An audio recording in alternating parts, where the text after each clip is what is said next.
Join me, Mark Windows, with Tony Hurst for Windows on the World Live every Sunday 9 to 11 p.m. GMT at autonomousmedia.net.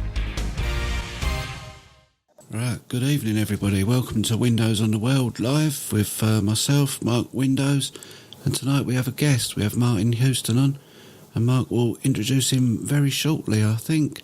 How's your week been in, Mark? Oh, quite interesting, Tony. Tonight's going to be a bit of a follow-up to what we did last week with all this Antifa stuff, and in a way, a follow-up to our previous shows, the post-truth world, and we're hearing that quite a lot now, aren't we? Yeah, we are. It seems to be getting about there on YouTube. A lot of what you've been saying over a very long time now is starting to get picked up by some interesting people and repeated, must be said. Absolutely. And from the people who often talk about repeaters, which is interesting. So the post-truth world, we're definitely in it. And that paper that came out of the British Psychological Association perfectly defined what we're up against. We're up actually against them. We're up against psychology. And quite interestingly, this North Korea distraction issue is obviously now to cover up the fact that ISIS have been largely kicked out of Syria, and the Syrian government is taking back its own country. And that is very, very interesting. So Syria seems to have won the war, so we need another threat to cover our tracks. Now, the war on creating terror is failing. So sort of enter stage right, the North Korea distraction issue. So this guy's done a nuclear test. Remember when Iran were doing nuclear tests, weren't they? And they weren't allowed to have nuclear power either. So they've been forgotten about, and now it's a huge distraction of North Korea, which is quite comical, really. But the thing is that what we're seeing is a possibility that behind the scenes something has been done right by Trump. Is that possible? We know he's a racist and he's fascist and he's a sexist, but is it possible that this withdrawal from this war in Syria is something to do with his presidency? I.e., could it have happened, I'm just posing a question, could it have happened during Obama's communist reign? Could it? I don't know. That's a question that I'm putting out there because I find it very, very interesting. Now, everything in the fake news media is just sort of backing up everything that we've been talking about over the past few weeks. But what I wanted to do was go into something, first of all, from the SANA news agency, which is the Syrian news agency, about why we're not being told what's going on in Syria, because it's a huge embarrassment. So these funded terror groups, including, of course, the White Helmets, who are propagating a lot of the stuff that was going on there, are now actually in complete decline and withdrawal. It's very, very interesting. So it says here, this is from the SANA news agency, the army and armed forces re-established control over Ukurat town in the Hama province, a military source announced on Sunday. The source pointed out that the liberation of Akraibribat town came after intensive military operations on the positions of the terrorist organization, which was in a state of collapse, and its members were fleeing en masse from the battlefield as a result of the operations, in which dozens of terrorists were killed or injured. This has come from the Syrian news agency. So according to the source, the army's engineering units are dismantling the landmines and IEDs planted by the terrorists on the streets of Ukribat. The reporter added that more than 120 terrorists were killed during the liberation operation, noting that army units started to advance from Ukribat towards Hamadi Omar village to the west of the town with the aim of establishing control over it, as it's considered the second largest hotbed of ISIS in the eastern countryside of Hama. So that's interesting. Now, let's contrast that with what the Daily Telegraph said today. They said Britain has quietly halted its training of Syrian rebels, reflecting growing acknowledgement among key opposition backers that President Bashar al-Assad has victory in his sights. Troops were sent last year to join US-led programs in Turkey and Jordan, which aim to train 5,000 vetted moderate opposition fighters a year for 3 years in the use of small arms, infantry tactics, and satellite communication. So basically, what they mean there is insurgents, right? So the Ministry of Defence confirmed to the Telegraph that in late June, the last 20 soldiers returned home from the programme, which is ongoing, tail between legs here. This is what's going on. The training was part of the Pentagon's $500 million train and equip program and was established in 2015 with the aim of pushing back Islamic State of Iraq and the Levant, ISIL, in the east of the country and hold on to the territory to prevent its return, since an offensive launched earlier this summer by Syrian government troops and their allies. So in other words, Donald Trump yesterday, he was saying about the North Korea, right? He's led world condemnation of North Korea's biggest ever nuclear test, describing the actions of the rogue nation as very hostile and dangerous to the US, which of course they're not. And it's the distraction issue to keep our minds off Syria and the tail between legs retreat that's going on there. Yeah, very interesting. I noticed Martin was having trouble containing himself there. Was you listening to a bit of propaganda or maybe even fake news? Oh, it's just ridiculous, that sudden switch. It's like, it just reminds me of that piece in 1984 when the enemy changes from East Asia to Eurasia, or was it the other way around? It doesn't really matter. In that we're now meant to hate the North Koreans all of a sudden, but. Are they really going to explode one small nuclear bomb, really, really small, when they're going to be obliterated? But the problem with launching a nuclear attack on North Korea is you'll really, really piss off the Chinese or the South Koreans or the Japanese, depending on which way the wind's blowing. So the Americans really can't retaliate either. It's all bullshit. Yes, we don't swear on this show, Martin, but I highly agree with you. And I would just say distraction issue. And that poor guy with the 80s haircut, you know, it's just, the whole thing is ridiculous. And of course, they've made him out to be this complete despot, you know. And it is a joke. It's beyond a joke. But this is what we're saying. We're in the post-truth world now. I think this is great news as well, because Antifa have been officially classed as terrorists, which is good news, right? It's very good news that federal authorities have reportedly warned state and local officials that Antifa has become increasingly confrontational in efforts to thwart white supremacist groups. Now, when they talk about white supremacist groups and the KKK, what they seem to be referring now is anybody who's not them. You know, that is incredibly funny, because that's what we're going to reveal tonight. We've got so much stuff to get through, but it says newly disclosed documents show authorities believed anarchist extremists were the main cause of violence at a number of public rallies. A confidential 2016 joint intelligence assessment by the Department of Homeland Security and the FBI blamed Antifa for attacks on a range of targets, including the police, government institution, and symbols of the capitalist system. It says here, so they have to put that in at the end, just so they can keep it alive, I suppose, so that Antifa can still say that they are enemies of the capitalist system. So it's given them something to respond to. One of these politically lunatic groups, right, has had some amusing interaction with feminist Zionists. This is very, very funny, right? There's a Zionist group shunned at a Slut Walk Chicago protest. Now, Slut Walk was formed in 2011, and it's been bashing back against sexual violence and the social codes of shame, silence, and blame surrounding women's sexual agency.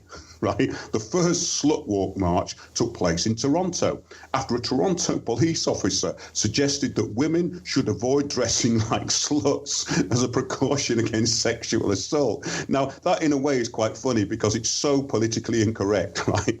That guy probably got jumped on from all directions, and it was probably just an off-the-cuff remark. But off-the-cuff remarks in this day and age are very, very dangerous, right? Since then, Slut Walk So basically, yeah, it's given rise to this whole movement that has these protests all over the world, really about nothing. So it says then, Slut Walk demonstrations have taken place annually around the globe since 2011. The Slut Walk demonstrations have since expanded messaging to use the demos as an opportunity to push back against victim blaming. Ableism. What's ableism? That mean that you're able to do things, and that's actually a disadvantage now? I don't get what's ableism. Does anybody know? Any of you guys know what ableism is? It's more newspeak.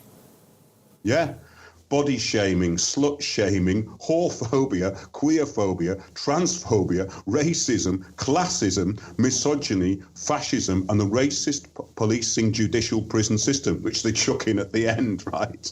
Now, in an online video using red umbrellas, right, you can see this on the internet, it's an online video. If you look up this group, it says, using red umbrellas, activists block the signs being held by Zionist movement members. Now, the Zionist movement is a load of these radical Zionist women, right, who march in favor of Israel in obviously other countries, you know, who leave, but basically they left this march in protest because they were told really that they weren't welcome there, which is quite interesting. So it says about a dozen activists from the Zionist movement attempted to participate in Slutwalk Chicago on Saturday amidst protests from organisers.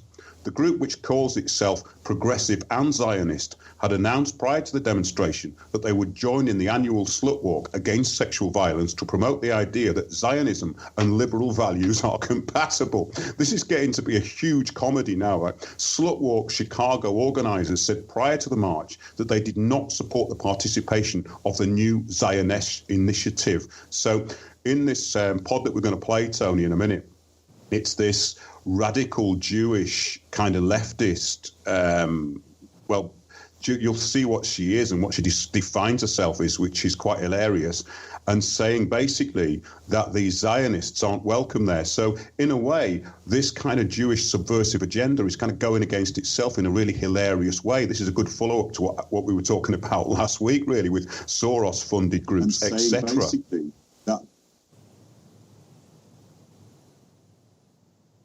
I'm sorry, what's happened? I don't know. I'm still here, Tony. All right, I thought I heard Martin speaking. Yes, I think he came in a bit. I'm going to actually turn this up here a bit because I'm not hearing you too well. So I'll just turn that up a bit. But yes, I just was waiting for a reaction to that last little comment and also to play the pod that I sent you. Yeah, because this is really, really funny. It's this woman kind of using every cliche in the book, and it's beyond comedy now. We're in a post-comedy world as well, I think. Yeah, it is. Well, it's beyond a joke for me. I don't know. Sometimes I laugh at it. It's all I can do. But other times I'm just sort of like shaking my head and go a bit numb at it all. But there you go. Let's put this pod on. And Mithrin has sent us a description of what ableism actually is, and I posted it there in the joint chat. You can listen. I'll read it while this is on. Okay, great. We'll see you in 2 minutes and 40 seconds. We'll be back. Oh, all right. My name is Scout, and I am proud to be here as a representative of Jewish Voice for Peace. I'm honored to share this speaking microphone, this loudspeaker, with fearless feminists, a group of anti-racist advocates for justice, with fellow queers and defenders of sex positivity. To express my values of self-determination and self-expression. My dedication to ensuring that no matter someone's gender identity, sexuality, they can express themselves freely. Moving freely not just through the streets of Chicago and our world, but through the institutions of healthcare and education. That's right. The same motivations that bring me to Slutwalk Chicago today are the ones that bring me to the work of advocating for Palestinian human rights as a Jew and as an American. To move confidently, loudly, proudly, sexually throughout Chicago requires me to think about the ways other people's freedom of movement is restricted. Both in Chicago, across the world, in Israel, and in Palestine, where others' movement and freedom of expression is restricted with my tax dollars and in the name of my Jewish people. As a Jew, as a feminist, a queer, sex-educating, sex-positive Jew, I have the undeniable responsibility to speak out against the racist and sexist oppression of the occupation. I am here today to fight for Palestinian human rights and to say the struggle for Palestinian human rights is a feminist issue and a reproductive justice issue. Today is a day for us to shout loudly, proudly, enthusiastically. We will not be silent. You cannot quiet us. We deserve to move the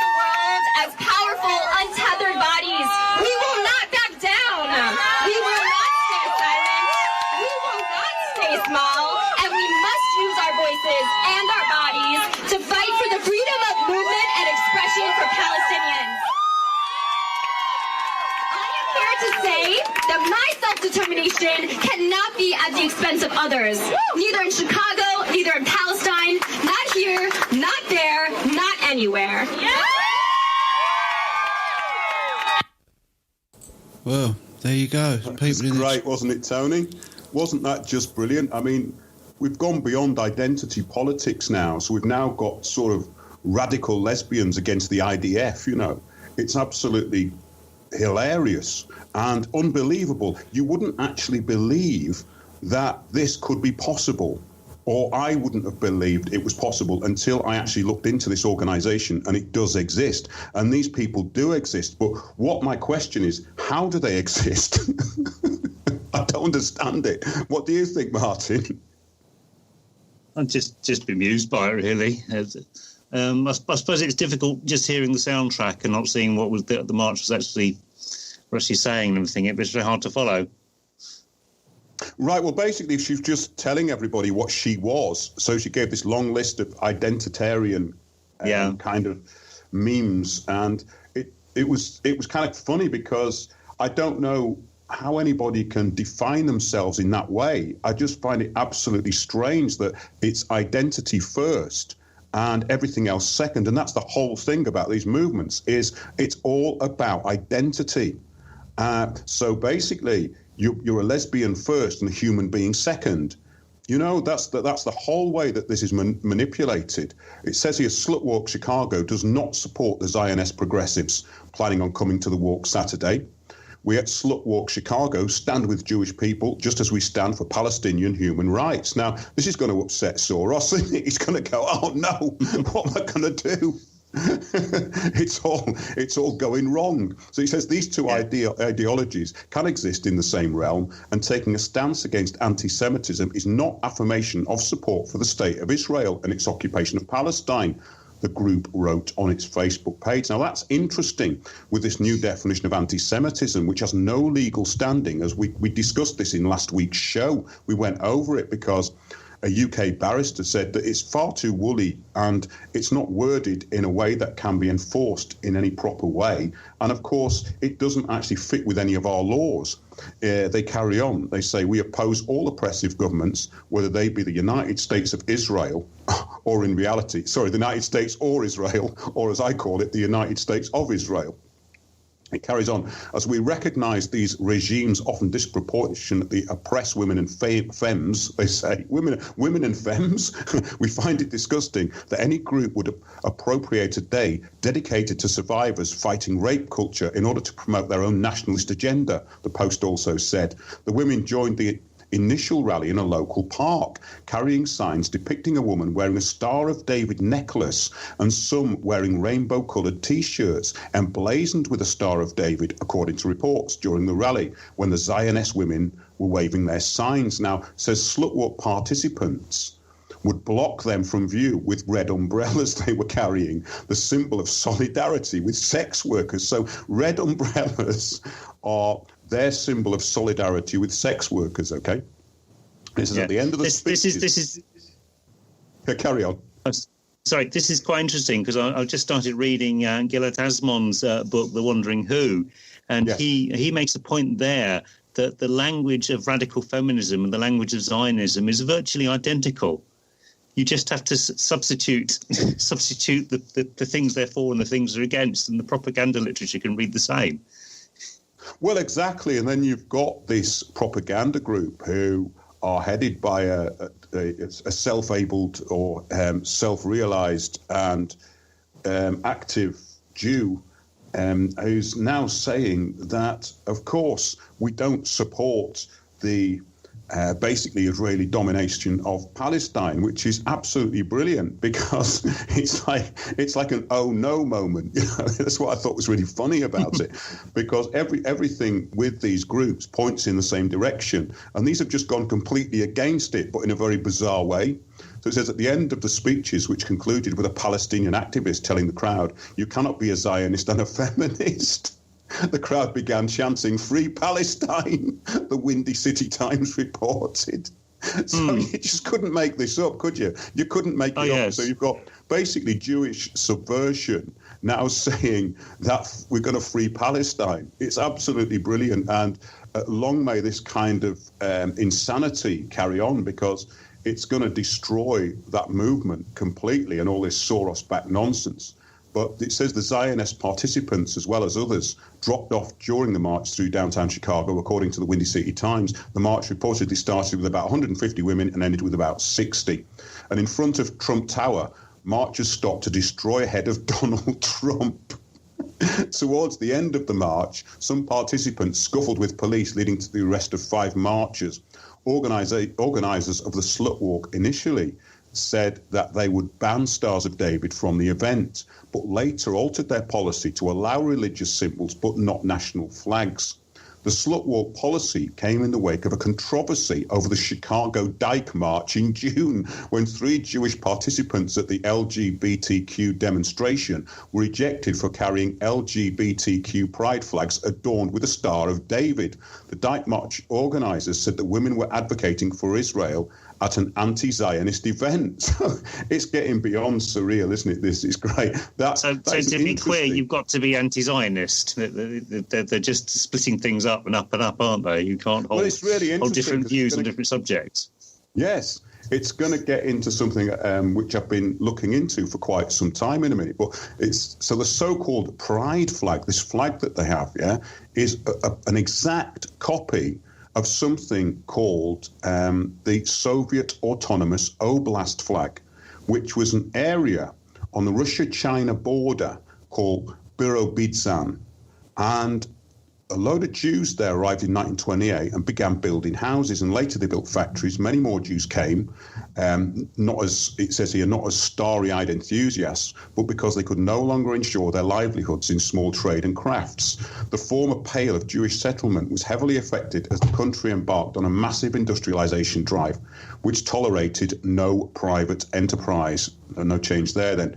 Built by Jewish enthusiasts from a dozen countries, including Argentina, Canada, France, the United States, and British Palestine, Birobidzhan is conceptually akin to Israel, which also considers Jews as a nationality rather than a confession.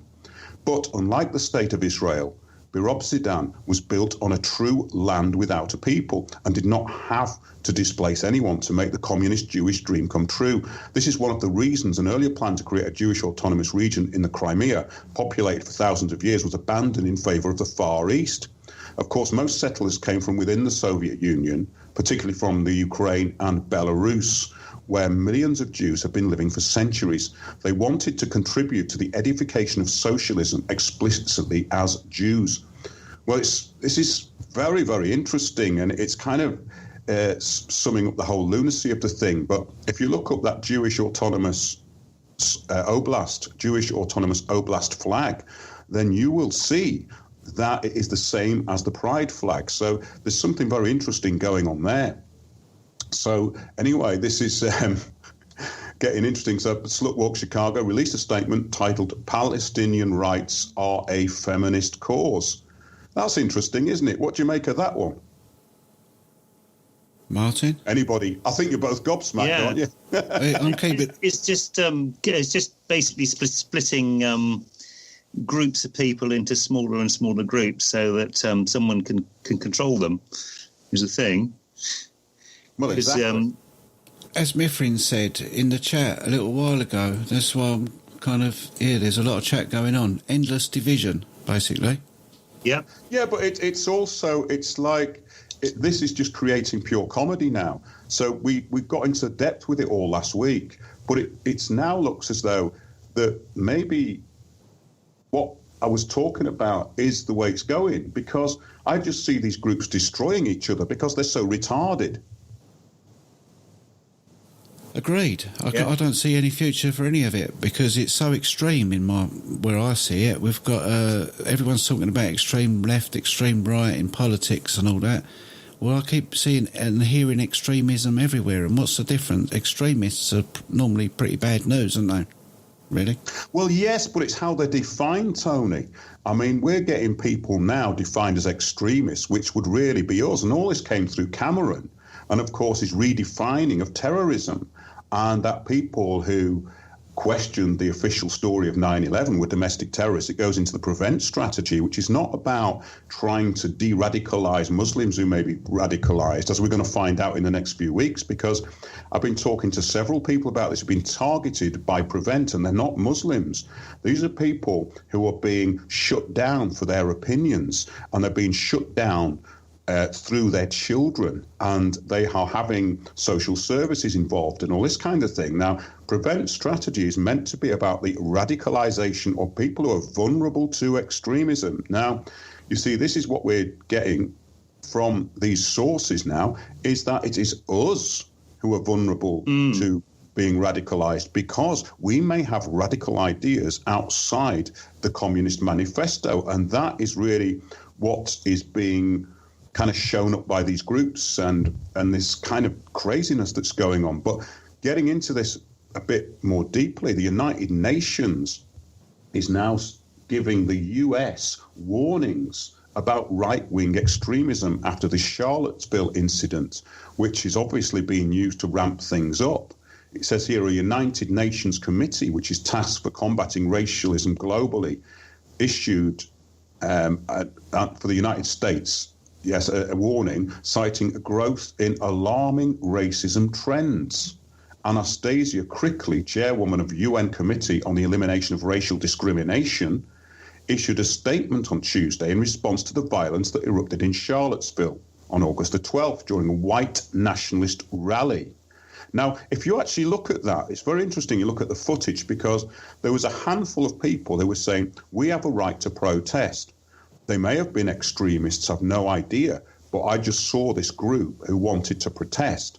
And the police then pushed them towards all these Antifa people, many of whom now seem to be paid actors. And it's being used to demonize maybe people like us who want to stand up against, well, our version of federal government, which is basically the agenda.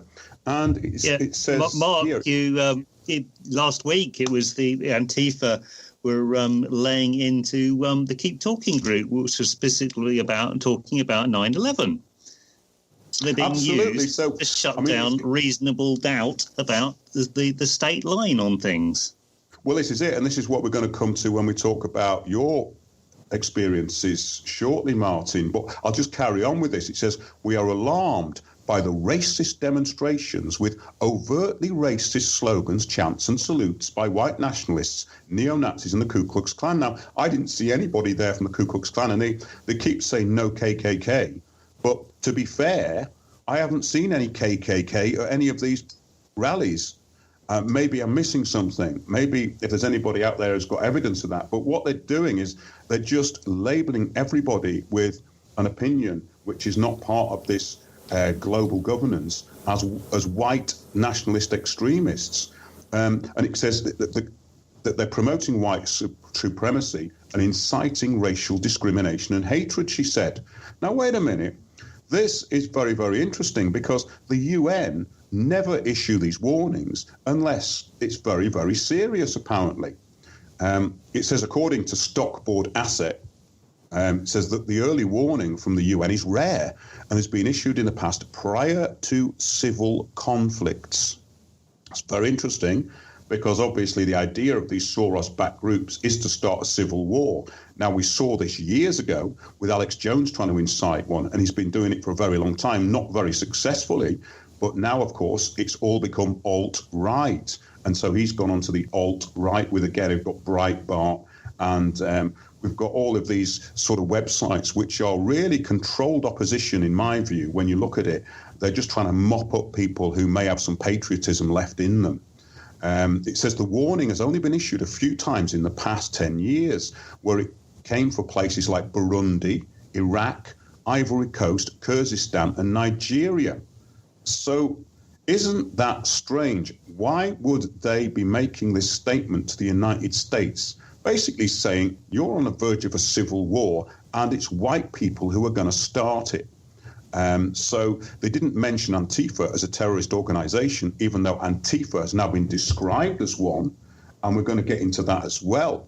But it says here, In a decision issued under its early warning and urgent action procedure, the committee, which monitors implementation of the International Convention on the Elimination of All Forms of Racial Discrimination, stated there should be no place in the world for racist white supremacist ideas or any similar ideologies that reject the core human rights principles of human dignity and equality. This is this Crickley again.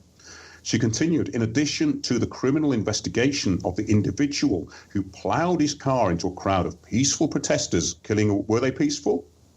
Were those people peaceful? I think that's an opinion, but I don't think that really allies with the facts of what went on there. So she's making an assumption there, and she's giving her own view and a biased interpretation, and that's the UN.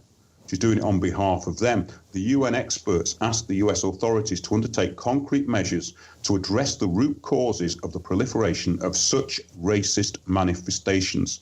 The early warning from the UN is not only rare, but echoes talking points from the Democrats that President Donald Trump has not adequately disavowed white nationalists and neo-Nazis. It's all going back to the same thing here.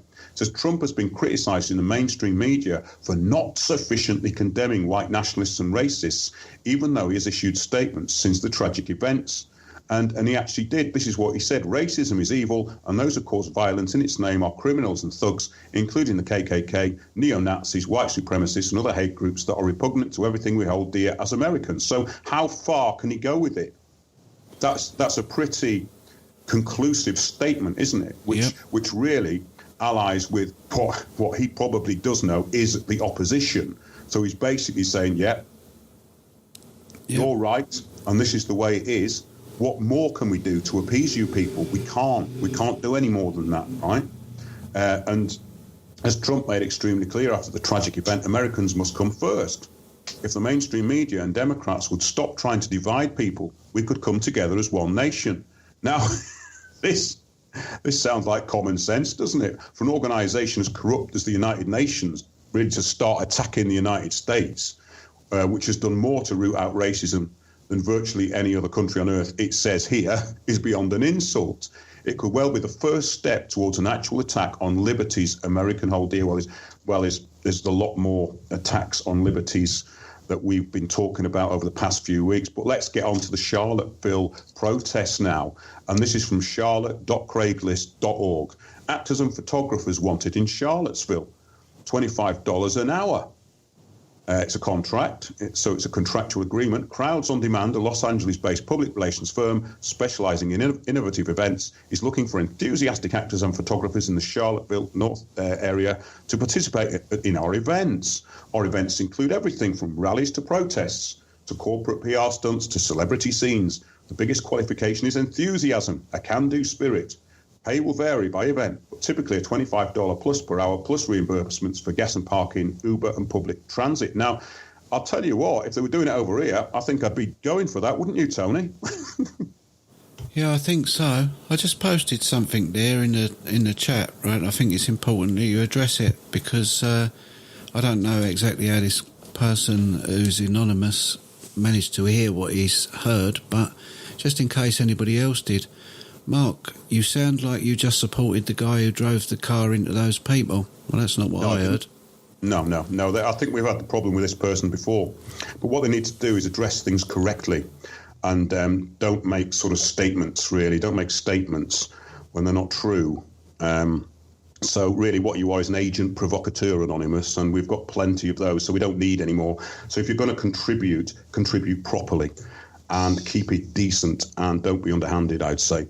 But anyway, it's basically quite interesting, this. So you can put your resume in and everything. This is from crowdsondemand.com, your home for protests, rallies, audiences, PR stunts and celebrity events. And it goes on and on and on. Our services are now available throughout the United States. So they're doing this all over the country. And they are openly saying that they do it at public demonstrations. Now, we know this. We've covered it for years, this sort of thing. Getting in Rent-A-Crowd and all the rest of it. That's where the name came from, Rent-A-Crowd. But when they're doing it for these fake protests, like Charlottesville, which looked as though it had been set up to a great degree, obviously when you look at the police involvement in that and the mayor's involvement in that, you can see that these people appear to be complicit in what's going on. Now, that is an assumption, but if you listen to what they say, they're coming out with the same rhetoric. it's all about white nationalists. Well, there was a small group of people there who may be white, who were pushed towards this violent group. And so the UN is saying that these so-called white people or white supremacists are actually the agitation group when they were the victims of the group, right? So this is really, really strange that the UN would be getting involved on that level, but not really when we've actually covered what the UN are really about, that they are an organisation that is above international law, and of course they're implementing Agenda 21 through every country they can. Yeah, there's an interesting point here with Trump and protests and all that, and that just after Trump got elected, there was an awful lot of protests, and it was manifestly clear from multiple sources that a lot of the protesters were being paid. Soros was paying them. And so because of that, because it became so widely known that there's all these sort of opposition to Trump was rent-a-mob, I think that's what stifled any sort of genuine grassroots opposition, because it's basically pulled the sting out of any protest, any real protest, because it all looks fake. Whether the people are genuinely happy or unhappy, it's very difficult to have any sort of real protest once it's all been tainted like that. Absolutely. I mean, I wrote an article about 18 months ago called Government Organised Protests, and I had first-hand experience of this because some, obviously, ex-military intelligence guy, I say that obviously because I could tell really by the way he was presenting himself that it was his job, which is fair enough. He was there to protect the public. I've got nothing against all that, because basically they are, in a way, controlling crowds and protecting the public. They're giving them this idea that they have a day out to protest, when of course they don't, and protests don't achieve anything, as we know. Look at Iraq, 1 million people on the street. Did that actually deter this country in America to invading Iraq? No, of course it didn't. So the people don't have a say. But the people have to have an appearance of having a say. So we get government organised protests like the People's Assembly, which was organised by this guy on his megaphone. And basically they did a training exercise for that months before in crowd control. And they got 3,000 punters down there to protest about something centred around the wide and rather vague subject of corruption. And then they were used as a police training exercise for the People's Assembly. We've seen this with Occupy. Occupy was taken over by facilitators. And once you get a handle on this stuff, take it up to the next level, and pretty much all of it is fake. So my point was that this Antifa mob will be sacrificed at some point. But it's interesting, actually, to see how it's going to turn out. What do you think on this, Martin? Have you got any ideas? Yeah, I think basically Antifa is just kids wanting a chance to sort of. It's like a different form of football hooliganism. You show them EDL or BNP marchers, and they say, "Whoa, we'll go for that." There was a situation that was back in 2012, 2013 or something. When I think it was the EDL had a march near Parliament, and a load of the Occupy crowd just was diverted from doing anything important and just wanted to go and confront them. For no better reason than it was a good day out to shout and jostle with people that you've been told to disagree with. Yeah, of course, the EDL and Britain First are controlled opposition groups. We talked about that last week. I mean, they are beyond ridiculous. And then you've got Tommy Zionist Robinson standing on a tank dressed as an EDL soldier, an EDL, not an EDL soldier, because they don't have any, but the IDF, right? So he's got an IDF Israeli army shirt on top of a tank saying, "I'm a proud Zionist." Well, if you're a proud Zionist, then how the hell can you support this country? You can't. You can't work for two masters, as we can see, and has been proved, and thank God that their plan has not worked in Syria. So they keep getting these reversals. It was Iran for ages. They're never going to invade Iran. They wouldn't do it. But, of course, they were demonising Iran. Now it's the rather comically put together idea that North Korea is some kind of threat, which is beyond ridiculous. This is out of some corny kind of James Bond spin-off movie, isn't it? Yeah, it reminds me of the Team America song. I know it was about his father, but the "I'm So Lonely," remember that? Yes. Team America movie. Well, this is where it all comes from. It's why it's in the public conscience, because if that guy didn't have a silly haircut, then he couldn't be a James Bond villain, could he? You know, I mean, it's utterly ridiculous. We talk about Son here, but obviously they're both pretty comical characters, really. And in a way, the whole thing is pathetic, and it's actually quite sad. But we're getting into some real meat and potatoes stuff here, because we've got so much this week that's backed up what we did last week, just looking around and what's happening. You know, we've got this Utah Deputy Attorney and Police Department official, General Rod Rosenstein, gives the keynote address at the 10th Annual Utah National Security and Anti-Terrorism Conference in Salt Lake City on August the 30th.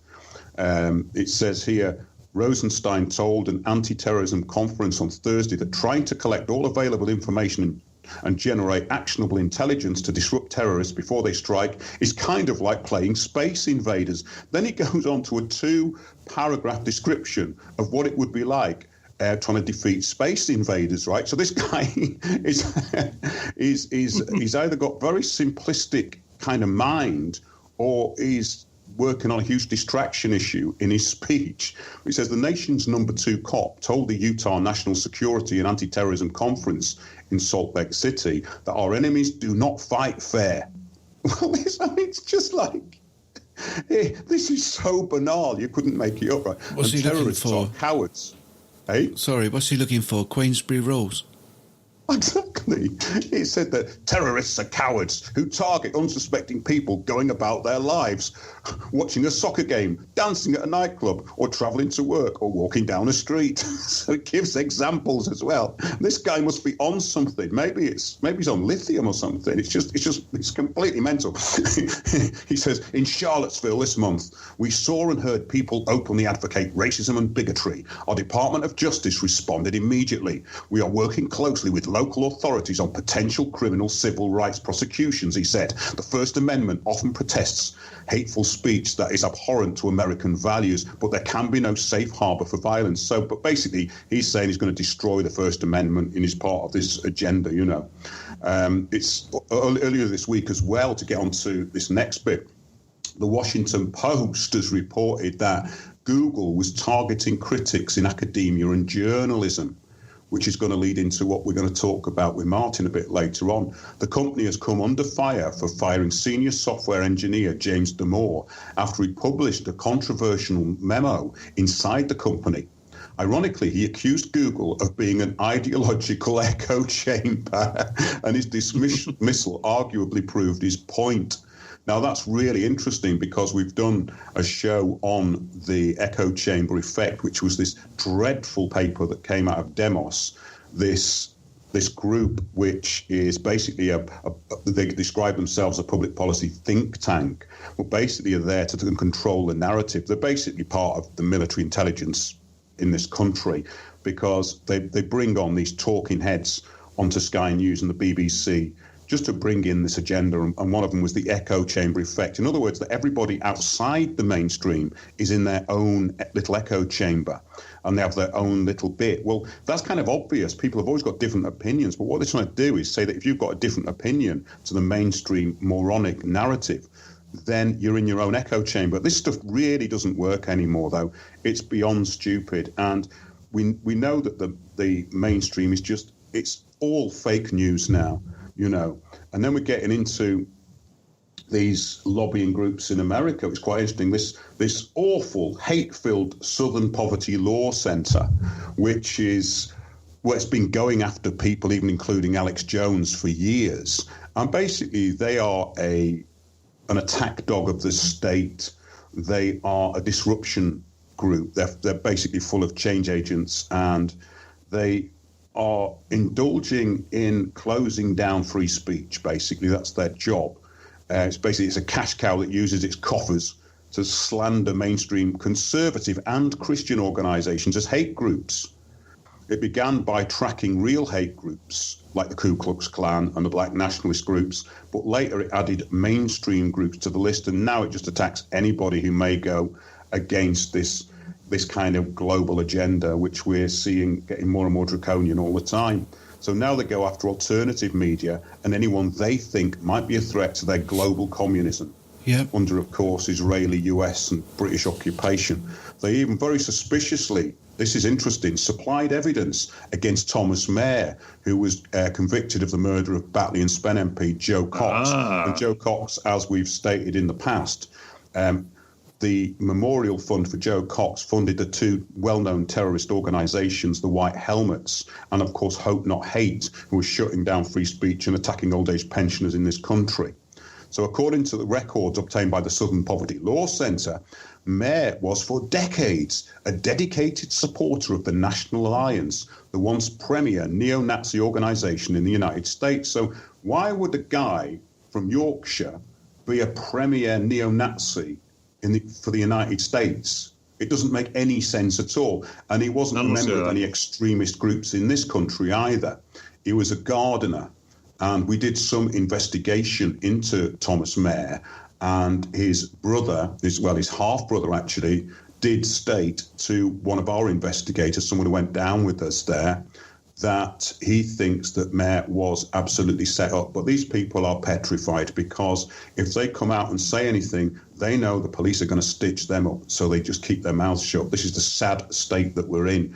But he said Mair, who resides in what is described as a semi-detached house on the Fieldhead Estate in Birstall, what is described, well, it is a semi-detached house, right?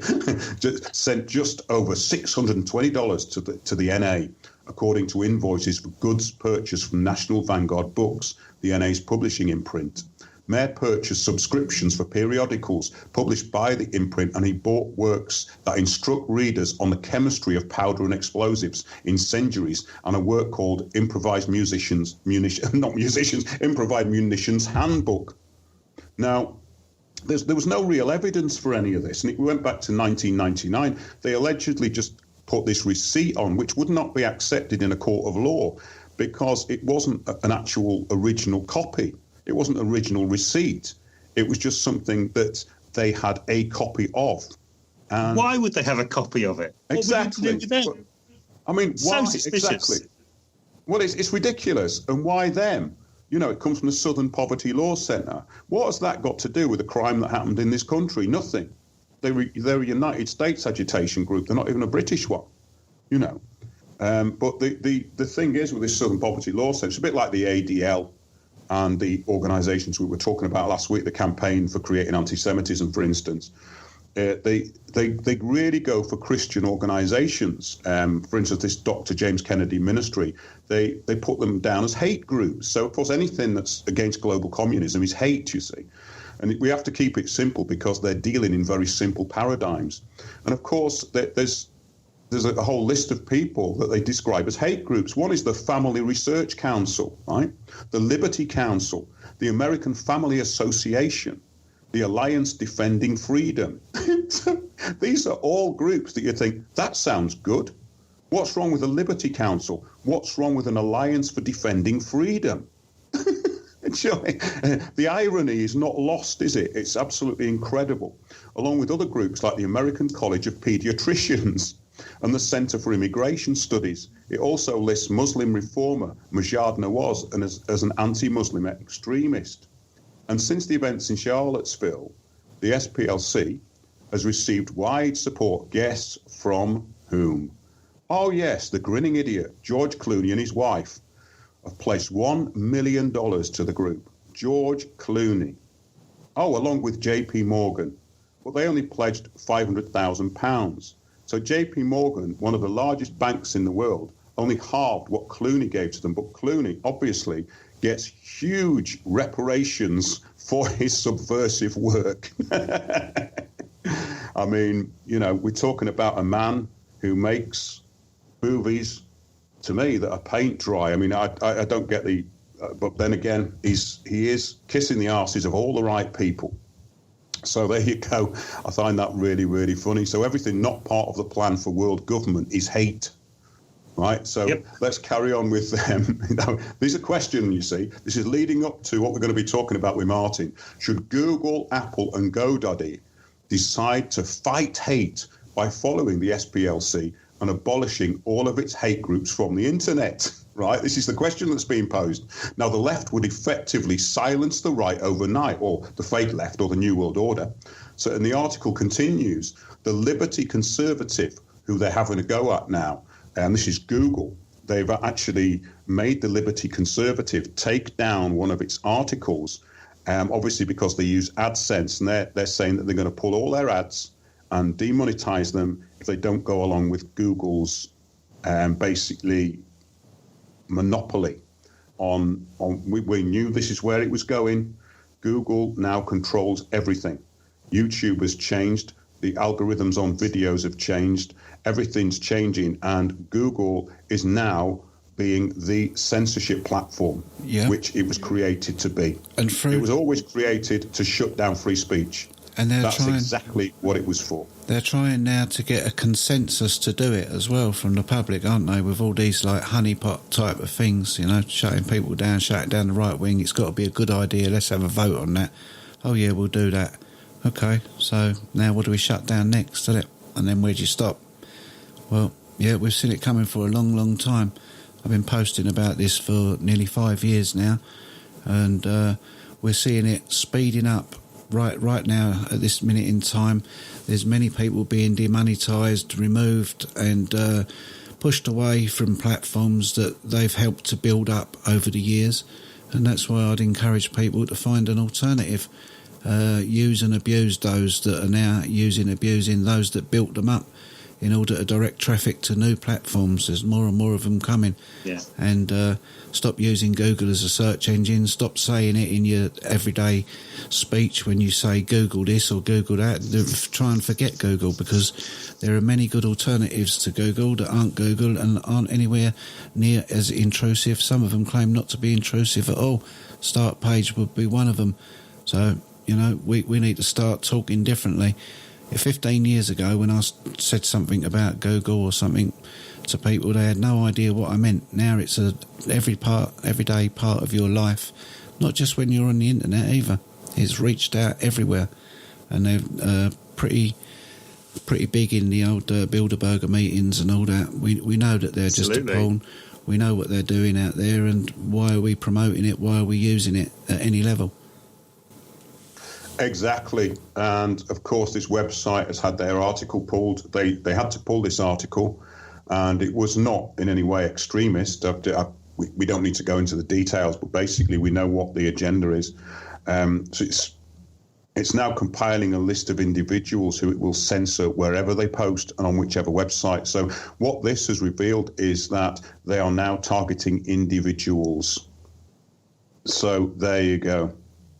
And of course, as Tony's saying, we've been seeing this coming for a very long time, but we've gone along with it because obviously we just want to get the information out. But how much longer are we going to get the information out? And really, it's an interesting time, I suppose, because it's defining either have you got a brain cell or haven't you? That's the way it's going, because they've co-opted a large amount of people. But they're not the majority. That's the thing. That there are still most people out there that I meet aren't these Antifa people, and that's not because I'm in my own echo chamber. I was in a pub last night, and there was these two German girls there, and they were working on an oceanic kind of investigation into global warming in the sea, and neither of them believed in the global warming myth, and they were only in their early 20s. They were both from Germany, and what I was saying to them was not radical, and they'd heard of people like Niels Axel-Morner, the world leading expert in sea levels.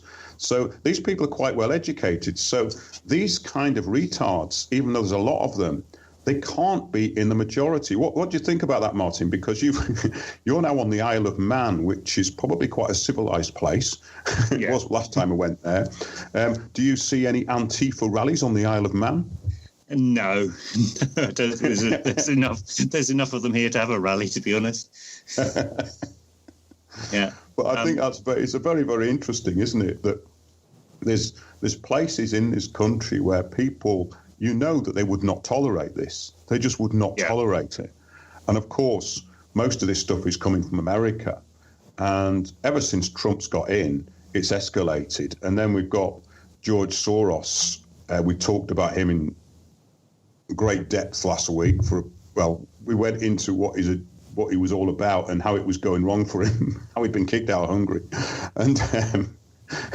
and he was saying it was anti-Semitic because he'd kicked him out of Hungary, but it was actually just a picture of him on the posters and saying we don't want you. So yeah, George Soros is anti-Semitic because he worked against the Jews in the Second World War. We've been through all that, which is quite funny. But I mean, he's a big part of all this, and he's instigated. Basically, he's trying to get a civil war going in America, and people in some of these countries are aware of that. But when you look at this, you've got to now take a step back and think, God, is any of it really worth addressing? Because I think I've gone through enough of this nonsense there, really, and we've been talking about it for quite a while.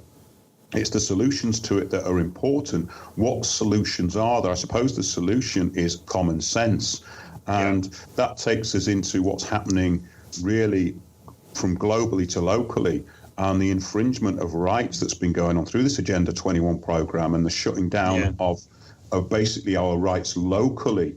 There was there's a few articles actually that are quite interesting. Yeah, well, I suppose we can leave that for a bit. We might come back to it at the end about AdSense and all the rest of it. It ties into what you were talking about. But do you want to say my piece now about what happened to me? Can we do that after? Before we move on, I just want to add something about... building up to that, Martin, because we sort of got quite a few things. This week I put in several things here which were from different news sources, really to show a different side of what's happening, because especially with the Syria thing, this whole North Korea thing is just a smokescreen, because they're leaving Syria with their tail between their legs. They're fake terrorist groups, this ISIS and ISIL. They've just basically had their asses kicked, and they're just running away now. And that is a huge blow to the Greater Israel Plan, the Yinon Plan. And so things aren't going entirely their way. So, of course, they bring in the cartoon aspect of North Korea with the James Bond villain who should be sat on a leather chair stroking a cat. But, this guy... you just get pictures of him and things that he's meant to have said. It's a bit like Ahmadinejad, They say he said he wanted to wipe Israel off the map, which is not what he said. It's not. They just misquoted him, and that goes into something else I want to bring up as well about a religious Muslim cleric who's being demonized, and there's two sides of his story about what he's actually doing and what they're saying he's doing.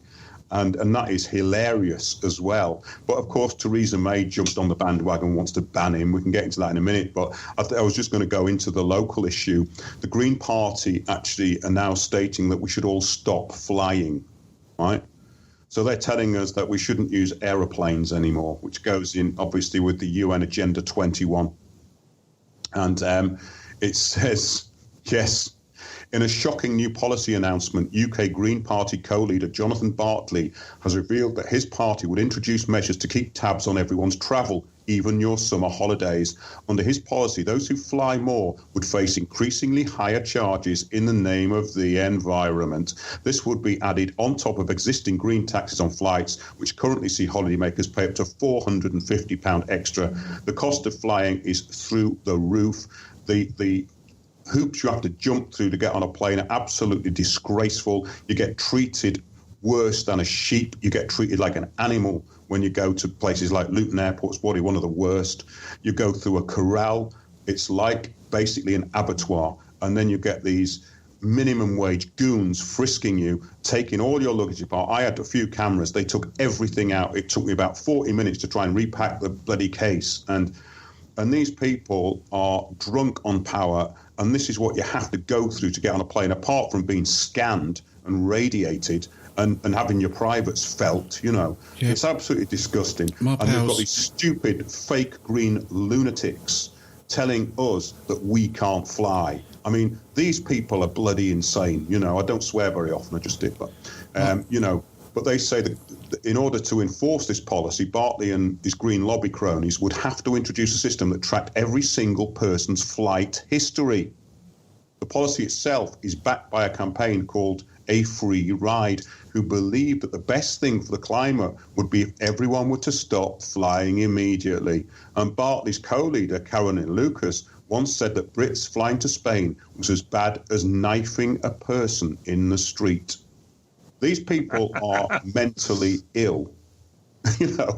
It's well, let's just call it a flight of fancy by the Green Lobby and not get too upset about it. But when I see this stuff, it's this sense of entitlement that they have, that they can tell us what to do. What's it got to do with them? I don't inflict my views on anybody. Some people out there may disagree, but I'm allowed to have my opinions, even under the ghastly Human Rights Act. But I just put out mainly fact. But these people's opinions and misguided views are very dangerous. And these are the people that call us Nazis. We're coming up to a break now, aren't we, Tony? We are. A few things I'm going to wrap up here. First of all, a little comment on that one. One of my pals who's pretty minted and used to like flying a lot now refuses to get on an aircraft because of the palaver that he has to go through in order to go on holiday. Chuck's in the chat. It's good to see him.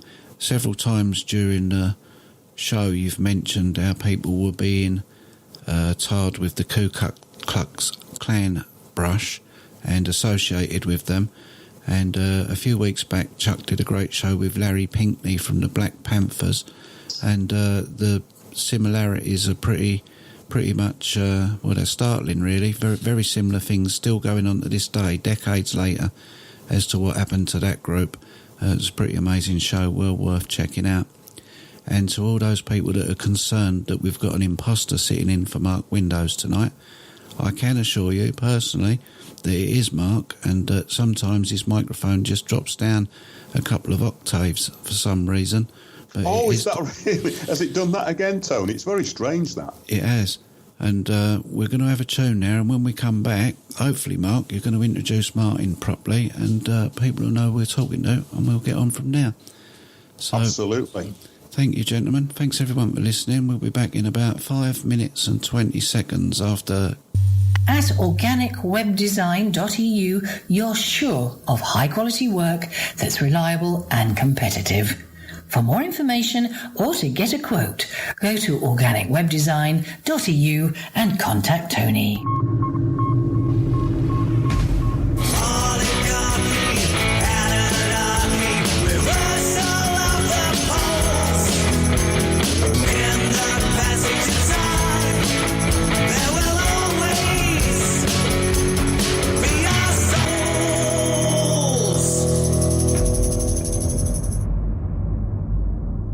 Welcome back, Mark and Martin. I think you're going to give us an introduction now, Mark, and proceed rapidly into hour two. I know there's a lot to get through still. Yeah, it was quite information heavy, that first bit. Sometimes I like doing that because it's good to put this stuff together in a clear way. What we get a lot of the time with alternative media is that, the information sometimes isn't exactly focused. And I think it's great to get these opposing sides of the media in, especially as regards to Syria. I think that's really important now because it's dropped completely out of the news. But when I first met Martin was at the conference, the Banned Climate Change Conference, which was originally going to be held at UCL in London. And it was pulled from UCL because it didn't go along with their policy, you see, of global warming believers and basically free speech. So it was pulled from UCL, even though it had been booked by a UCL professor, and it was relocated to Conway Hall, who wouldn't even put it on their website. And Martin was doing some filming there and streaming it live. And we've done several shows together. We did one about the Dartford toll charge, which surprisingly had very few views on Google, but has a lot on the website. And that was posing the question, should we pay? Because the Dartford Bridge was paid 4 years ago. It's now £2.50 to go through. But there's no signs up for most people. They don't see any signs. They don't see that it's a toll.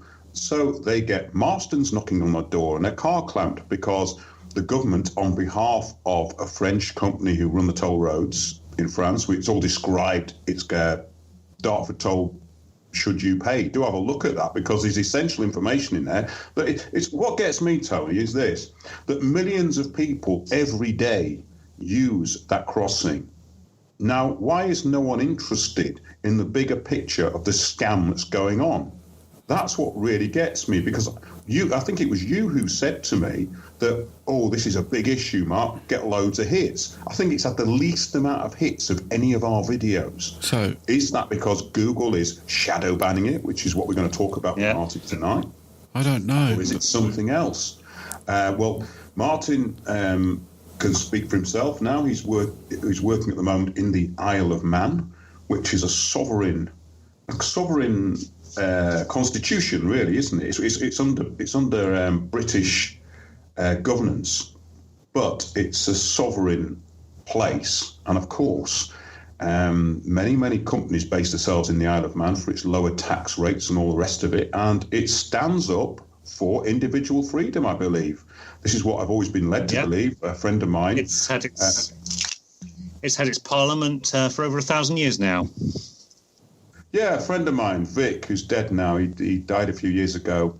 He was born on the Isle of Man, and I've known several people who lived there and are from the Isle of Man, obviously. And yes, it's got some very good points about it that maybe the people who are not in the Isle of Man on the mainland here could actually start looking into and thinking about, because when we have this level of control and tyranny in our lives, including bin men police and all the rest of it, which I haven't got time to get into tonight, then maybe people should be doing something about it. But Martin suggests that Google staff should pressure their management to take the following steps as damage limitation, and this is all down to this thing called shadow banning, which has just become a new part of our parlance, introduced to us, of course, by the powers that shouldn't be, aka Google.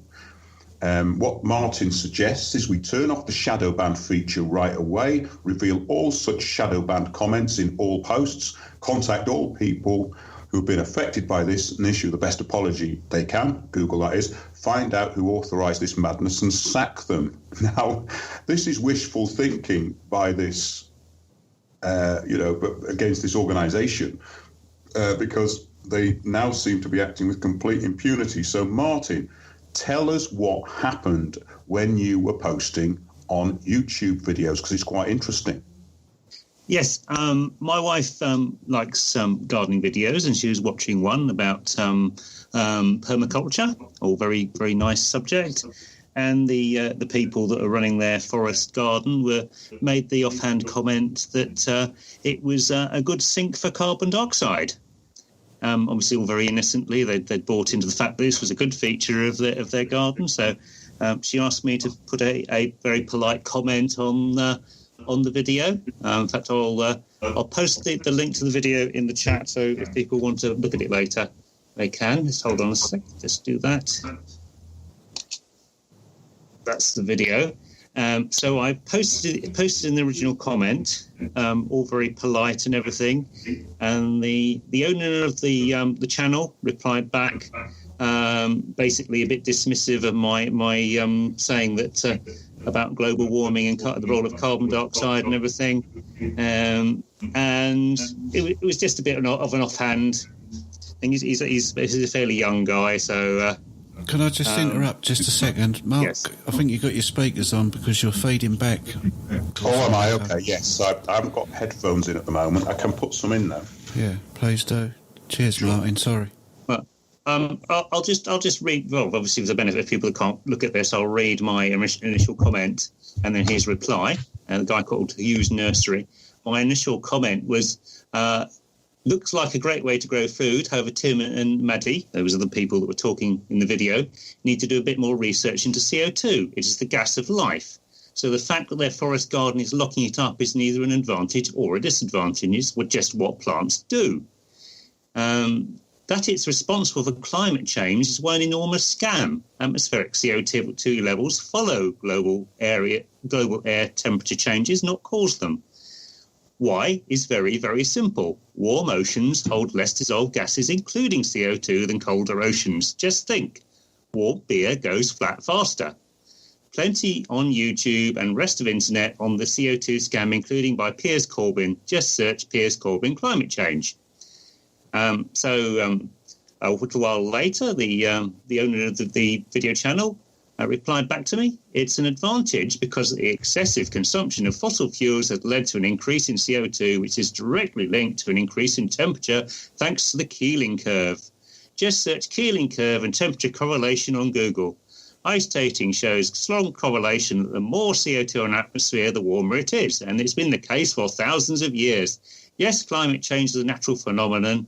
However, the impact of human activity through fossil fuel deforestation and soil erosion has sped up this process. So actually, global air temperatures follow atmospheric CO2 levels because CO2 is a greenhouse gas, which as you can search greenhouse gas on Google, you will see that it absorbs the heat from the sun and therefore increases the warming of our atmosphere, causing oceans to warm, releasing more CO2, the ice caps to melt, and so less heat energy from the sun is being reflected back into space, therefore also increasing temperature and sea level rising. Hope this helps. Oh, just the standard Yes, I'm just looking at that, Martin. I'm looking at the Keeling curve now. Yes. Atmospheric carbon dioxide measured at Mauna Loa in Hawaii.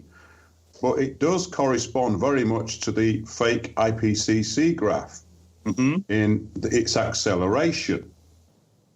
Now, And I'm not sure what the sources of this are, but it's something that definitely correlates with this IPCC graph, which was found to be fraudulent. yeah. So I was rather amused by this, and so I thought, right, I'm going to be very polite and give this guy an education, because I now revealed that this wasn't just an offhand remark, and that I have spent 2 days at the London Climate Change Conference. So I gave him a long rundown, including links to my broadcasts from both the days, and I mentioned a certain Agenda 21. Oh, yes. And yes, I mentioned that that this whole scam is all about Agenda 21. I said research the UN Agenda 21 and Agenda 30. And I, because I've been corresponding with Christopher Monckton, who gave the closing address on the conference, I sent him the full text of this long response, just saying, if you've got a few minutes, would you like to chip in here too? Because it's these are gardeners. It's probably a new set of people that are probably just completely unaware of the scam they're being fed, and it would be useful to educate them. So I sent off an email, and then my wife, who's the one who asked me to post this comment, said, that long comment, I can't see it. So I sat down with her computer, with her account. I couldn't see it. I signed in to her computer with my account. I could see it. I rebooted the computer. I signed in again with her account. I couldn't see it. I signed in again with my account. I could see it. You get the picture? Yes. So what was happening is that Google was showing me this post, but it wasn't social media. It wasn't showing it to anybody else. And this is a bit serious, in my opinion. This is fraud. This is not just... Of course it is, but it highlights really what's going on and what we're talking about with Google here, because once they start doing this sort of stuff, and if they are doing it on a mass scale, it does actually start to make sense with some of the algorithmic information that comes back. Because if you're saying that most important posting of yours was taken down.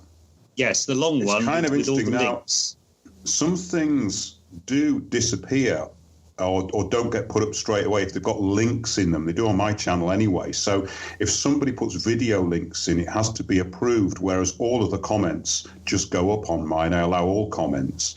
But if they put in video links, they get sort of sifted through as though they're spam. They could be spam. So they ask you whether you want to put the comment up. Now, did you have any video links in that, Martin? There were several links to other YouTube videos, yes. Yeah. But the video never appeared for anybody apart from me. Yeah. But the Lord Monckton posted a comment about 3 or 4 hours later. He chipped in as well, and his comment is visible. His comment is quite long as well. I saw that. I looked at the thread, and yes, it was. So his comment kind of sums things up as well, but it's not that. I made another comment about an experiment that totally disproves the Al Gore and Bill Nye CO2 experiment, and that also was not shadow banned. So it seemed to be something magical about what I was putting in the comment that made it shadow banned. Yeah, there'll be some key words in there that the Algorithm doesn't like, and I'm pretty sure I know what ones they are, and expect more of that, not less. Yes, and the story is another twist to it, in that another blogger called The Black Pigeon Speaks had a long article on the evils of Google, which I found because I was looking at this, and I mentioned this comment, what had happened to me. And the fact I'd written it up on LinkedIn, and I wrote up a piece on it on LinkedIn where I was basically put this challenge down to Google that they really need to sort this out. And I couldn't, when I put this comment as a comment to his on his video, which has enormous over 100,000 views now, it also got shadow banned. And then I repeated the comment. It was a very long comment about all the evils of Google, including how they can track you if you use Google Maps and things like that. And then I pasted each section in turn, and they all appeared, apart from the one that included the link to the original gardening video. So it's the link to the gardening video that caused that part to not appear. If I changed the link to search for this video with the name of the video, I could get the last part through as well. So it's just some algorithm that is very specific that is causing this banning behaviour. Very deliberate. That's really interesting. It does make sense. I think it backs up what Tony's just said, and I have noticed this sort of thing before. But that's really put it in perspective, or as they said in Spinal Tap, too much perspective. Well, we actually do know what's going on now. I can add a little more to that, because there's a YouTube guru, if you like, by the name of Dal Eves. If anyone's looking to find out how to Google and YouTube algorithms work, then Dal's the man to check out. But last week, he actually had one of his own videos blocked and demonetised for a reason that he couldn't make out. And all his videos are about is technology, how you use this system. And in one of his recent videos, he goes through it, how he eliminated the keyword that it was that got his video itself blocked. So that could be interesting for a lot of people to use. You should really know what it is that you're doing and trying to do on there, and you'll get a better idea of what it is that they don't want on there as well.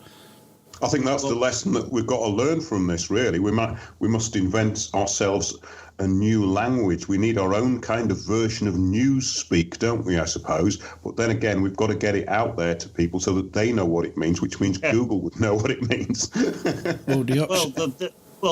Better if people start cooperating and check if they can see each other's posts and use multiple social networks to repost stuff and use that as ways to check, can you see this on so-and-so network? Because then that catches out. Because how widespread is this? Is it just Google? Is it just YouTube? Or are other social networks got similar banning situations where you think you've posted something, you see it? This is totally different from a social network saying, sorry, you're not allowed to post that. It's got bad language or whatever. And you get a chance to maybe rethink what you said or remove the offending remarks, remove the bad language, rephrase something. You're still fighting against an algorithm, yes, but at least you get the feedback that you've done something to displease it, rather than having to go and ask somebody else. Yep. Is my post visible? Yeah, you're being deceived into not bringing this to task, aren't you? Into doing nothing about it, basically. Yeah. So this is a wake-up call to anyone that uses social media. You have to go talk to other people on some other channel. Am I getting through? Yep, Well, We've got to work Yeah. together on this. Yes, exactly. People have said for quite some time that some of the Windows on the World stuff, the figures, the viewing figures, go up, then they stop for a very, very long time, which is odd. And I've been getting this from several sources. It's not just me. Other people have said it. They said, "Oh, look at your videos," and they seem to go up, and then they just stop for a very, very long time, and then they sort of start again, which maybe they are getting shut down a bit. It's very difficult to say. I've got no proof of it. Yeah. But If you want to, I can tell you what's happening now. Go on, you go first, Martin. if you want a really good example of utterly fake viewing numbers, it's Martin Noakes' song "The Trial of Tony Blair." That has viewing figures that it's been on the internet for something like 2-3 years, and it's around 10,000 views. And I know personally, I have been promoting the hell out of that ever since we tried to get it as a chart single, try and raise some money for bringing him to court for the Iraq families to mount their legal challenge. And the viewing figures on it are nothing. Something is definitely trying to suppress it.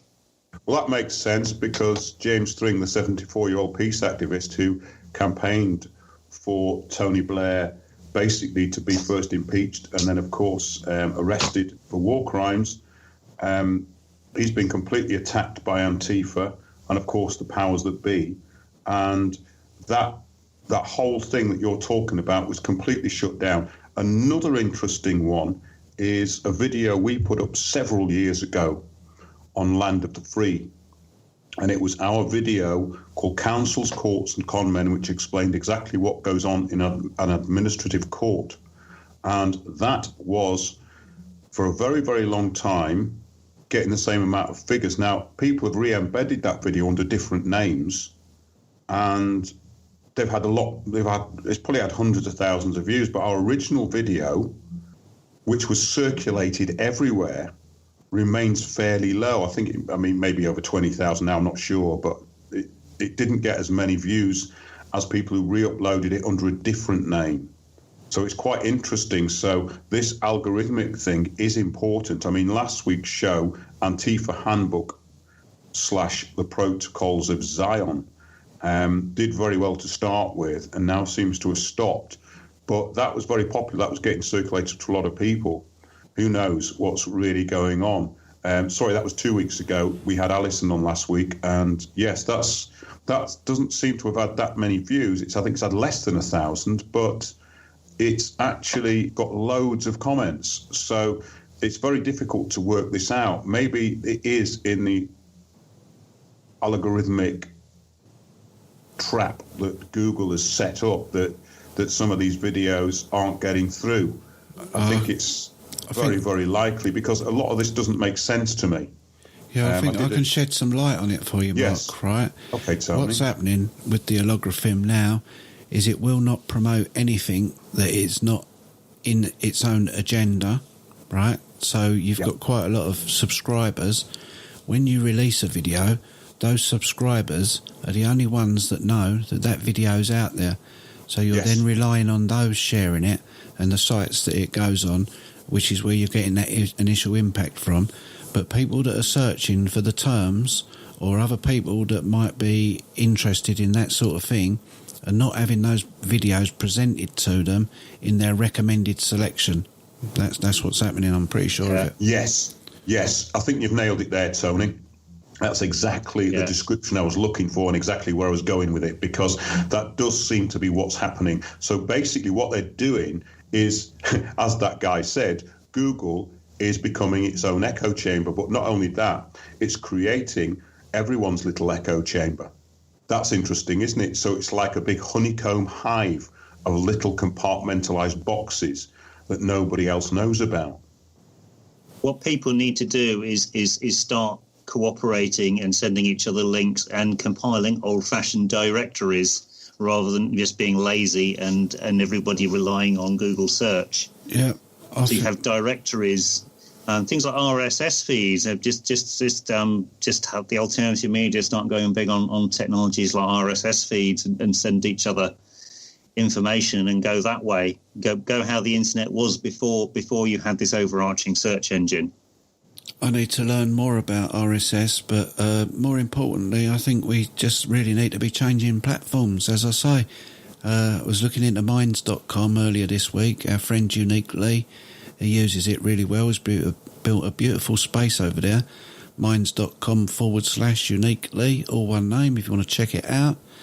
But they've got a very, very good philosophy behind what they're doing over there. It's all open source as well, so anyone can contribute to the code. There seems to be a pretty decent reward system. I've signed up, but we haven't actually got anything on there yet. There's also DTube, which seems to be going in the right direction, and lots of other alternatives out there. I think you sent one to us today, Martin. I got one from Mark. Wire, is it? Something like that? Yeah, that's a secure sort of alternative to Skype. Okay, so that's worth checking out too. We need to keep moving on. There's not really much point in us all keep going on about Google and YouTube. They've put their cards on the table. We know what they're playing, so let's not play the game with them. We can use them still, but we ought to be on the move. Everyone needs to be doing it, because that way, then they're not using any of these dodgy logarithms and all that on these channels, so you can actually write what it is you want in your post. Because another really important thing I wanted to talk about with this with Chuck at some point as well, it's how Google does SEO, how it rates what you write in your posts and that. And if you comply fully with the SEO requirements, you're basically writing for a very, very low IQ of person, totally off the ball. And you also... Yes, I think those are the sort of people we're talking about at the beginning of the show, Tony. In fact, I think those are the sort of people we're talking about every week on the show. So you are right. But I always think our audience is kind of above that, you see, and I think it is. But yes, to actually put it down into what is expected, very good point. Yeah, so why is Google making you write for low IQs? Why are they punishing you and making your posts harder to find if they've got long sentences and long words in there, difficult words for people to understand? Then you get marked down. Well, what's that all about? That's not heading people in the right direction, is it? Well, it's heading people in the right direction of being degenerate, stupid, and accepting Common Core education. But to be fair here, computers have incredibly low IQs, and it's search engine optimization. Search engines will index things that have short sentences much easier. So to be fair, that there is a technical reason for that, but that the simple language can be indexed easier than complicated language. Is that what you meant there, Tony? Is that exactly what you were talking about? No, I wasn't aware that it was that daft, the AI, that's all it could do, because it seems pretty sharp when it comes to removing comments and things like that. But when it comes to writing our posts and that, I've got to write in a very, very low IQ way, which to me seems to me that someone's pointing me towards dumbing people down rather than educating them in some way. I don't understand why you would use an algorithm at all. You would get rid of that criteria out of the SEO requirements if it made you write. But it's all computer driven. This is the point. If you had to use human beings to do these sort of work, the searches would take a week. Right. Yeah, that is a very good point. Yeah, I think it's the crossing of two things here, isn't it? Are we talking about censorship, or are we just talking about the way that the information's picked up? Now, I do understand what you're saying there, Martin, the way the information's picked up, because that goes into your sort of search words, and I always keep that very, very simple. Those have to be simple. What is interesting is that our stuff from Windows on the World, if I search for it in the right way, it does come up in searches, but I'm not sure how accessible it is to people, because when I look at the views on the videos, they don't make any sense at all. there's something going on with how they are controlling what's being seen. Because the way I'm looking at this now is that our views have gone quite up. The Windows on the World website is actually getting less views than it was a few months ago, which doesn't make sense. And I can't work this out properly because I haven't got any real kind of demographics to go on. I'm just looking at what they're telling me, you see. This is the problem, isn't it? We're sort of confined by what we're being told by the search engine or Google. We don't actually know. But I do know that some of those videos, the numbers have got to be wrong, because when we did that talk down in Hereford a few weeks ago, me and Piers Corbyn, the tent was packed. It was absolutely packed. And Piers is quite well known, but they turned up for my talk. They were all there for that, which was going to be first. In the end, it was a joint talk, really, and it's a great night. But a lot of those people in that room knew about Windows on the World. Now, that to me doesn't make any sense, because if you look at our rankings and stuff like that, with Land of the Free years ago, loads of people knew about that. But what I don't understand is that we've had loads more exposure. I've been on the People's Voice and all that sort of stuff. And now the views on my actual website seem to have dipped a bit, even though most people seem to be watching it on YouTube. But a lot of it doesn't make sense to me. I can't actually work out what is really going on at all, because been to several of these festivals over the summer, and people coming up to me and going, Windows on the World. Now, that's quite a high proportion in a small sort of festival, isn't it? So that would indicate to me that more people know about it than I think, or is reflected in the figures. What do you think about that, Tony? I don't doubt that for a minute. I hear it often from lots of people. So I don't doubt it. And it's quite easy to understand, really. Your information is not getting propagated in the way that you would like, because it doesn't fit the box. Well, exactly. That's why we're doing what we're doing, isn't it, really, and why it's interesting. It is. But there's definitely more people hearing it than they're telling you about, because they don't want you to be encouraged in any way in doing what you're doing. They don't want that. So. No, I've never had any encouragement whatsoever, Tony, apart from yourself and a few other people who I trust. But, generally, the whole thing is a minefield of disinformation, infiltrators and idiots. And there's very few people who will actually survive all that, because the really good people get shut down. We see it time and time again, and just the crap survives. And that's what they call the way of the world. But what I think is interesting is that we are having an effect. And this is something that I get told quite often. People say, your information is having an effect, which makes me think it's worth carrying on doing. Yeah. But it's certainly not reflected in the viewing figures. It doesn't make any sense, this. And then you look at a lot of these, what I'd call fake alternative media, and they're getting hundreds of thousands of views. It doesn't... Or someone likes to think they're getting hundreds of thousands of views. Well, I think a lot of it gets pushed up. Like you say, fake alternative media, a lot of it seems to be too well funded for my liking, and very shiny and polished, and they get a lot of views as well. Are they really getting all those views any more than you're not getting more than what it's saying?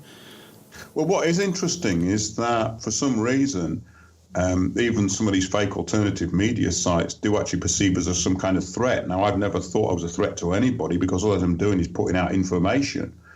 I learned that with Land of the Free, that we were telling people what was actually going on. And I was being quite strong about it in a way, like, the way I was wording things, like with JBW Group, don't pay these thieves. They came after me with a lawyer for that, didn't get anywhere. But I don't even word things in that kind of way anymore. I just tend to make it factual and clear. And I think that's the thing, is just getting everything down to what search words are, keeping it really simple, and isolating the issue every time, because everything we've talked about tonight is about dispersion and not being allowed to isolate the issue. And that is, I think, the only way of moving forward with anything, to actually be able to do that, because most of the stuff out there is not clear. You know, I mean, it's great when you do get people who put things very, very clearly, and there are quite a lot who do it. But then again, they seem to be in this minority as well, because there are some brilliant websites out there, absolute genius stuff, and it's marginalized, and that should be mainstream. So it is interesting, yeah, because there's people who are getting much less views than us, and they're putting out some astonishing information, you know, and they just do it regularly. So, yeah, are there any lessons we can learn from this, Martin? Because obviously Tony's quite sort of advanced at looking into this, but I'm particularly not, and you're working in it all the time. So what's your suggestion on this? I think that the fact that the people are starting to get really angry with Google and are starting to go to the other social networks is a good thing. I think everyone should try and keep up with the social network you have been using, be it Google or Facebook or Twitter or whatever, but join at least one other and be a synapse between the two. If you see good stuff on one, post it on the other. And yes, obviously your own posts, post on both, because even if you're being silenced on one, you're not silenced on the other. And someone may very well say to you, hey, that's not getting through on so-and-so, in which case you've caught them and you've got a case of shadow banning that really every case needs to be made an enormous stink of, because it is something that the man in the street can understand as being absolutely underhand. People can moan about, I'm not in the first page of Google results. And that might be because Google is manipulating results, or it might be that what they've got to say is just not as important as what other people have got to say. It might just be that just the way of the world. There's millions of results for some things. If you're not on the first page, you don't get huge numbers of clicks. That's just the way of the world. And also all these people moaning about demonetization. To some extent, I can see Google's or particularly the advertisers' point on that. That makes absolute sense. If it's not going to make them money commercially and it's subversive, then businesses are going to pull out. That's absolutely makes sense to me. What was interesting though, Martin, is that a while ago, I noticed that it was just several videos that were demonetized. I don't monetize the videos anyway. I never have done. But I noticed that quite a few it said not monetized, not monetizable, basically. And then almost overnight, they were all not monetized. You know, there was no way that they could just assess all of them. But my channel just became, public enemy number one for advertisers pretty much overnight at one point a few months ago. It's quite interesting. But maybe this is just part of policy. Maybe this is the new Google policy coming in.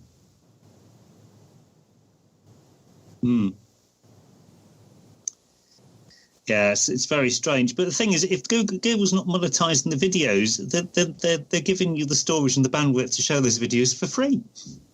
So then there's exactly losing. That is the point that I thought about straight away. I thought, well, okay, so who's actually benefiting here? Are they really benefiting? I mean, so is Google just military intelligence? I don't understand that, because it obviously is there for some kind of overarching reason. It's not there just for financial reasons. It can't be. The thing to remember is that both storage and bandwidth, once you reach a certain scale, are virtually free. Disk drives are in the sort of 10 terabyte range now. So the cost per gigabyte is virtually zero. And the way that the big long-haul networks work, they're synchronous. So the packets go whether there's any useful content or not. So that level data transfer is also when you sort of go down to the level of individual byte is virtually no cost at all. So if you're a big company, you can carry a hell of a lot of storage and transmission costs, and it not really being that much on your bottom line if it suits your agenda. Yeah, absolutely. I think that makes perfect sense. I mean, I remember when it was Google Video and everything had to be migrated to YouTube. And we're actually talking about quite a long time period here, aren't we? So we know that a lot of these things are planned a long time in advance. I mean, military intelligence stuff is planned 20 to 30 years in advance, you know. That's kind of a slight side issue, but very important, because the thing that most people don't realize is that the globalist agenda is planned a very long time ahead. People can't get their heads around that because they don't plan that far ahead. But it makes absolute sense that they do, and now we're seeing the results of that. You know, even a couple of years ago, I didn't think it'd happen as quickly as it has, especially with this Agenda 21 stuff that we cover a lot. That really shocked me, how quickly London has been changed and is changing. And it's ramped up very, very quickly. So obviously this is all part of that. And, you know, we can say they're panicking, but if you've got a plan that you're executing and the plan is going according to time schedule, then why would you be panicking? I think the panic is that these bigger issues we talked about at the beginning of the show, which is this war in Syria, which has basically been completely wiped out, and the Syrian army has got rid of these insurgents to an extent that could not have been predicted, is what worries them. So, yeah, it's very interesting to kind of sum up we're in the last 10 minutes now, but we've been through quite a lot of stuff tonight, including the UN throwing its weight about. We've got into Google, who are now taking control of everything through the military-industrial complex. And where does it really leave us? Because I've been doing this for ages now, and well, it seems like ages, but it isn't really, not in the terms that we're talking about. And I just, the shutdown's coming, and we've always been saying that, yeah, but there's going to be a few people who get it, and they're the ones who can actually stick together and do something. But with this internet stuff, I think we do need to do something now. And you two guys are probably more qualified on it than I am. So would you and Tony like to just have a little rap to finish things off? Well, I think the important thing is to start helping these new programs, these new technologies. The interesting thing coming out I see on some platforms is creating some sort of cryptocurrency idea based on what you produce. So sort of valued comments and original content, rather than calculating pointless numbers, is what Bitcoin does. Something that's actually of value to humanity, being the stuff that drives the cryptocurrency, is a very interesting idea. And that's something that could really go somewhere if enough people basically put their trust in it. That's interesting, because that could be the better way to fuel the internet and things going on it than the advertising model, which I think, frankly, is really broken. Because how many people run an ad blocker nowadays? I do. I've run one for donkey's years. I wouldn't use the internet without one because I can't stand adverts. So there you go. Well, this is showing just how much control Google has. When I use Chrome, I had a situation where my something got corrupted in my Chrome setup, and so I just moved my whole sort of local Chrome directory out of the way and started again. Assumed I was starting afresh. I signed into my Google Mail, and everything came back, including the offer to install AdBlock Plus. So the fresh install for me of Google Chrome on Linux, because obviously it's multi-user, started up, and then the first thing it did was install AdBlock Plus, because it's what I had before. So even Google helps to dig its own grave when it starts up Chrome again. Wow. I didn't think I thought you used Chromium on Linux, but that was interesting as well. Because there was full Chrome as well. Okay. Somebody that does Linux tutorials on YouTube was demonetised as well a couple of weeks ago, said he's had enough of it, driving him nuts. So I don't know what he did to upset people, the AI. Yeah, well, this is the thing. They probably don't understand the workings of the AI anymore after all this time. They've probably lost control of it. But so many twists and tweaks. Yeah, for anyone to understand it, you've got to kind of work full time on it, you know? Yeah. You just kind of just want to use it, don't you? As someone that's producing material, you just really want to produce it and get it up and out there to people. You don't actually want to be indulging in courses on logarithms on a regular basis just to be able to do that. But that is what you've got to do if you want to rank high. And you were saying earlier, Martin, about not ranking on page 1. Well, that's more or less impossible in today's world. I don't know that it's got so much to do with your content as how much time you spend on your SEO and how compliant you are with that. And in a lot of cases, also money. I believe video... Oh, yeah, they pay. Yeah, you pay for placement. Yeah, exactly. And I think... I lost it there, what I was going to say. It's gone out of my head, but yeah, basically... I'm sure it'll come back, Tony, because most things do with you. Yeah, eventually. Usually doesn't take very long. Just as well. We're running out of time. But yeah, YouTube, not just YouTube videos, but any video SEO seems to be ranking quite well nowadays. That seems to be your only route to page 1 of Google through that, from what I can make of it. Don't know what you think about that, Martin.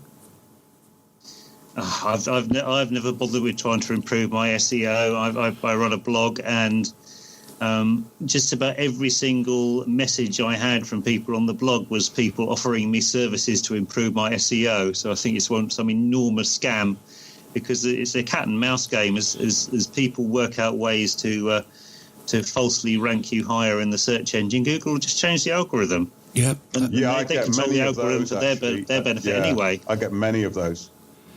Yep, it's through the website. Yeah, there's usually one a day, or one every couple of days. Yeah, I would say, I get about 4 or 5 of those a week. Well, the thing is, it's a fool and his money assumed parties sort of thing. Because how do you know if they've done a good job or not? Because their excuse could be, just Google just changed the rules, pay us anyway. Yep. How do you know if they've done anything for you at all? It's done anything. It is hard to know. It's one of those really dodgy areas. There's over 200 elements to SEO.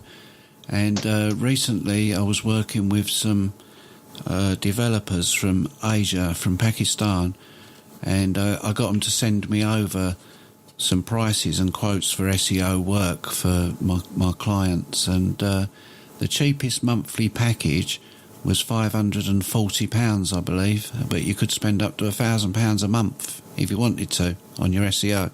So there you go. Just for them tweaking what your keywords were to keep Google happy. Yeah, they just keep working on it constantly according to the changes or whatever's going on. I don't know. Don't understand it properly myself. I don't want to either. I like to do creative things when I'm designing.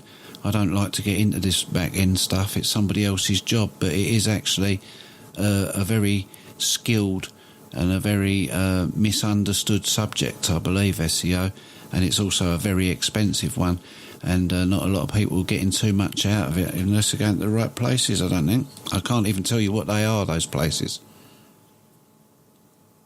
Yeah, it seems sad that you have to strain your writing to satisfy a computer, because the computer doesn't enjoy reading it. Oh no, I don't see how it could written like that. But it seems to have got worse, not better. Is it called the Fletch reading score that they use to calculate the readability of your post? And I don't know. I just can't comply with it, and nor can anybody I know. They can't comply with it and get that all happy, because It just looks terrible what people are expected to read. It makes it look like you can't write. You don't know what you're talking about. So. Yeah, but surely the search terms, the main ones, and the ones you put in to your article are the ones that are the most important, aren't they? I know that it does have an importance what you write, obviously, but I mean, I did an article a while ago called Martial Law Terror Clowns, and I knew it was a really good title, and it got loads of hits straight away, and it still gets hits. So am I being naive, or is that too simplistic? You're probably getting hits from people who want to book clowns for the children's party. No, I don't think so. Martial law is quite a good one. That gets loads of hits. Okay, yeah, but because people think it's something that affects them on their way to the shopping mall. Yes, on their way to see the clowns. Yeah. Yeah, the title is I'm not important. sure about all that. It is important, obviously, the title, but there's a lot more to it than that. So, I don't know. Right, I think we're nearly done, aren't we? We're nearly concluded for today. Anything anyone wants to wrap up with? Martin, do you want to give us a link to your blog and anywhere else of interest for people? Yeah, I can. The original article about the shadow banning on LinkedIn, I will post that in the channel. And it's actually quite easy to read. It's www.linkedin.com/pulse/YouTube-court-red-court-handed sorry, what we're doing there. I think we should just YouTube put the link up, shouldn't we? That sounds far too complicated. It is, yes. Reading it wrong. Hold on, let's put the link in the channel. There we go. That's the link if people want to read it. I've got screenshots of the two different screens with my big comment in and the one without. So I don't know whether anything's actually going to come of shaming Google, but maybe a lot more incidents of people making a fuss of this and they're getting caught, and they might have to decide to go and find what part of the algorithm is causing this and turn it off. Yeah, well, hopefully the whole thing in the process. One thing's for sure, nothing's going to change if nobody does anything. So exactly, we can only hope. And good luck with that. It's been good to have you on tonight. Mark, what have we got planned for next week, do you know?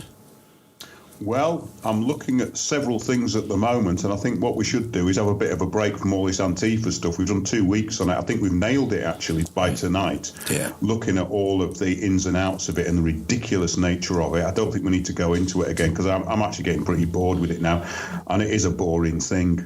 But, yeah, I'd like to go more into the background of stuff, maybe get into some history. I'm looking at like what I've been writing for the last several years.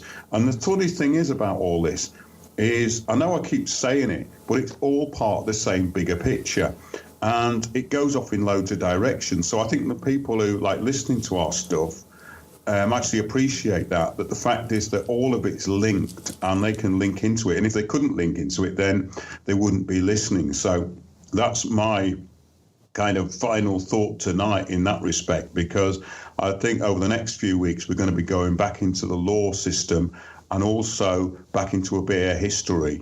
And I really like that stuff we did on the New Age, and I'd like to be doing some more of that. That doesn't answer your question, Tony, about what we're going to be doing next week, but it gives you some indication as to where we're going. I don't think we'll be talking about Antifa again, and that's for sure. Yeah, okay. I'm not disappointed to hear about that, and we can move along swiftly. Plenty to be getting on with, and lots to think about this week as to where we might be going.